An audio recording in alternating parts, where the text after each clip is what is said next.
John Long Silver Rails here. This is the second in a series of train vlogs. Today we're talking about a locomotive made by MPC Lionel celebrating America's bicentennial, 1976. 1976 was an important year for me because one of my sons was born that year. Some of you may remember that back during the bicentennial in certain areas, the people were encouraged to paint and decorate the various fire plugs in their neighborhoods in red, white, and blue colors, or to make them look like perhaps a Revolutionary War soldier. At any rate, we're featuring here the Jeremiah O'Brien, a GP9 locomotive by MPC Lionel, pulling a small consist of mostly of New England and Canadian type cars. Here I'm doing an unboxing of something that goes with this train, which you'll see shortly.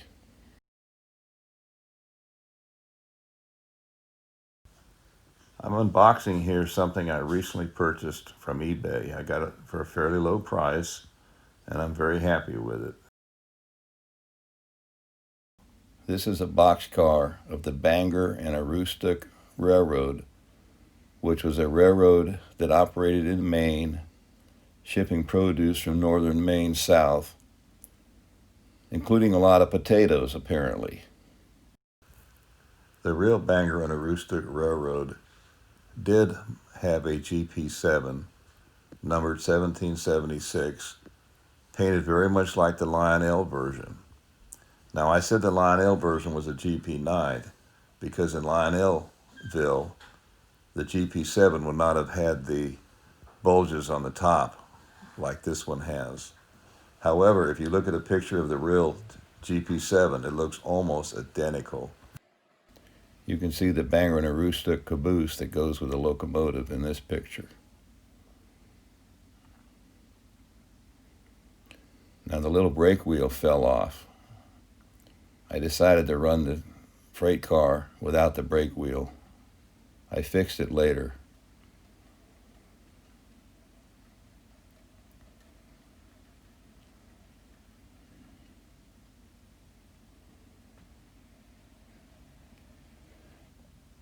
Now the locomotive is named the Jeremiah O'Brien. Captain Jeremiah O'Brien of the Massachusetts Navy during the American Revolution took a sloop named the Unity out of the port of Machias, Maine, and engaged an armed ship of His Majesty's fleet named the Margarita.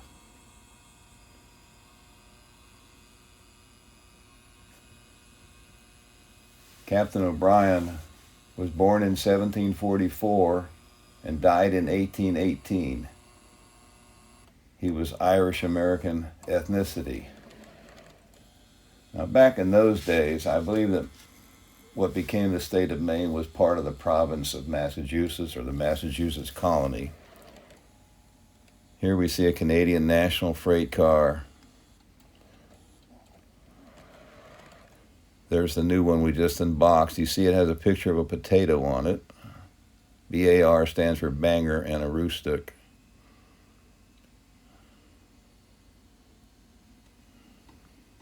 It's a refrigerated boxcar.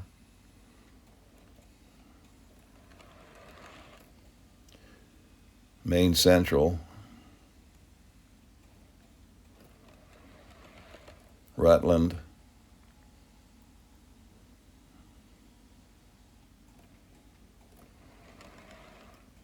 Another Maine Central with the pine tree emblazoned on it.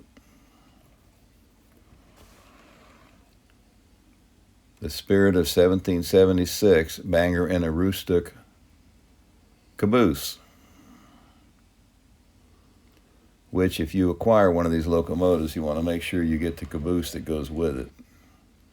Now we see a picture of a Liberty ship. This Liberty ship is named the Jeremiah O'Brien. There are at least 6 ships named after Captain O'Brien. This one was famous for its service during the Second World War. It still exists, and here you have a picture of it berthed in San Francisco at the wharf. A Liberty ship was 443 feet long, and it could cruise at 11.5 knots. 2,710 or so were built. 2,400 or so survived the war. Approximately 835 entered the U.S. cargo fleet after the war.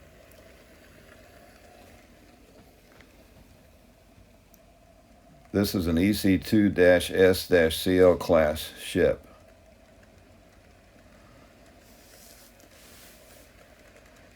Now we see a few more shots of my trains running, including the long train pulled by the Canadian Pacific F3, which is not exactly a Lionel locomotive.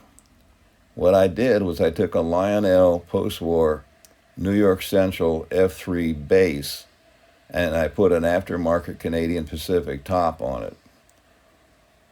That's how I acquired my Canadian Pacific Type F3. It's a very attractive locomotive. I couldn't afford the original by Lionel, so I had to settle for second best.